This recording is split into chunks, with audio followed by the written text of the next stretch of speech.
Soy Mauricio Canales.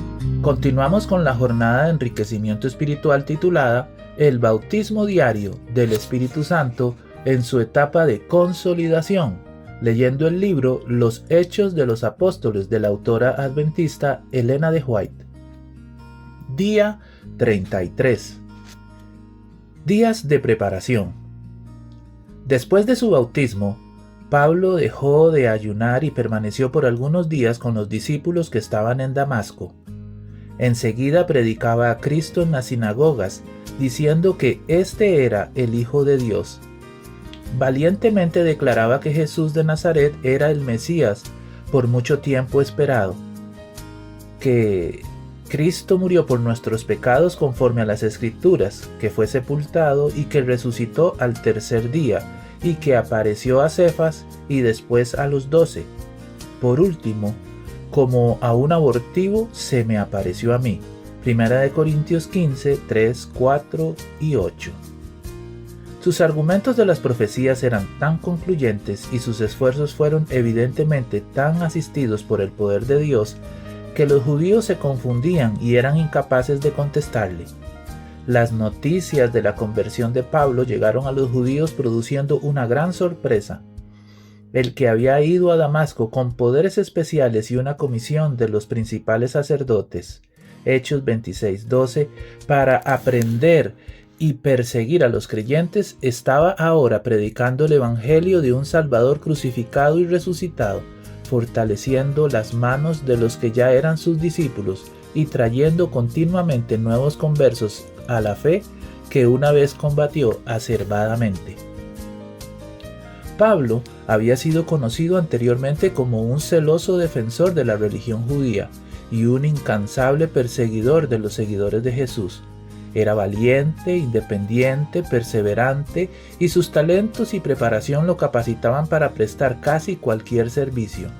Razonaba con extraordinaria claridad y mediante su aplastador sarcasmo podía colocar a un oponente en situación nada envidiable. Y ahora los judíos veían a ese joven de posibilidades extraordinarias unido a los que anteriormente había perseguido y predicando sin temor en el nombre de Jesús.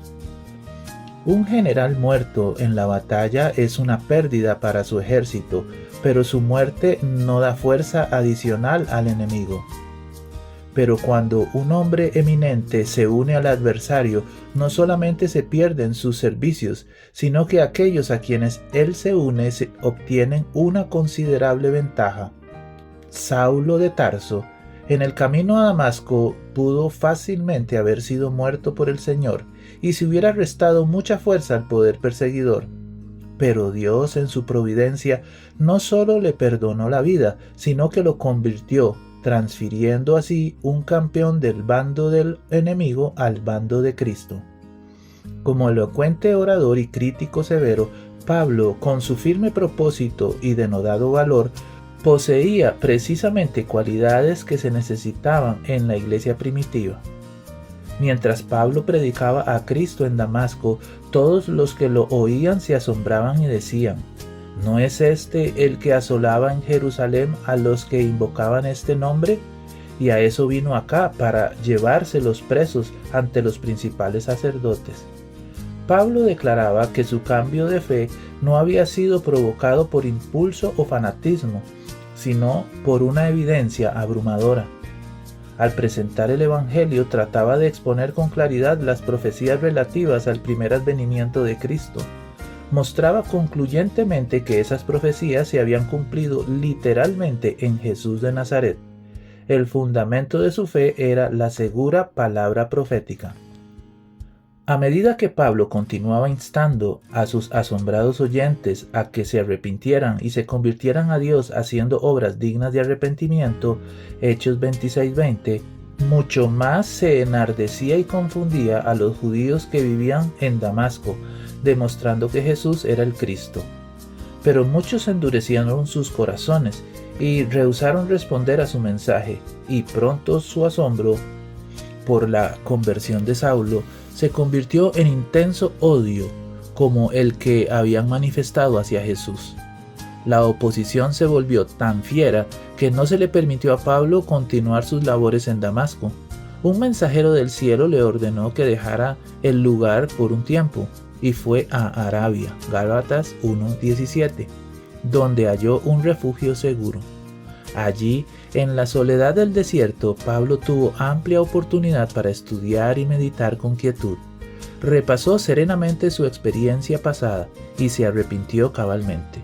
Buscó a Dios con todo su corazón sin descansar hasta saber con certeza que su arrepentimiento fue aceptado y sus pecados perdonados. Anhelaba tener la seguridad de que Jesús estaría con él en su ministerio futuro. Vació su alma de los prejuicios y tradiciones que hasta entonces habían amoldado su vida y recibió instrucción de la fuente de la vida.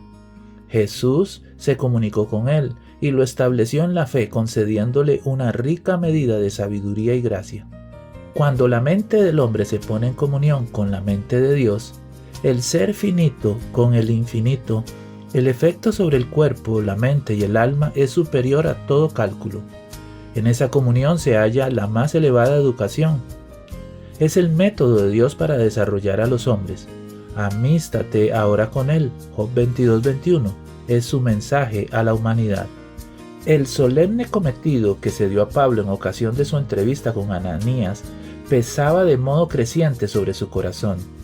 Cuando en respuesta a las palabras «Hermano Saulo, recibe la vista», Pablo había mirado por primera vez el rostro de ese hombre devoto. Ananías, bajo la inspiración del Espíritu Santo, le dijo: «El Dios de nuestros padres te ha escogido para que conozcas su voluntad, veas al justo y oigas la voz de su boca, porque serás testigo suyo ante todos los hombres de lo que has visto y oído. Ahora pues, ¿por qué te detienes? Levántate y bautízate y lava tus pecados invocando su nombre». Hechos 22:14-16. Y ahora recuerda, dar gracias a Dios en oración por sus bendiciones, orar por el bautismo diario del Espíritu Santo, orar por tus familiares y amigos, vivir en la presencia de Cristo, dar testimonio del Evangelio y diezmar y ofrendar de manera sistemática. Que Dios te bendiga. Recibe un abrazo.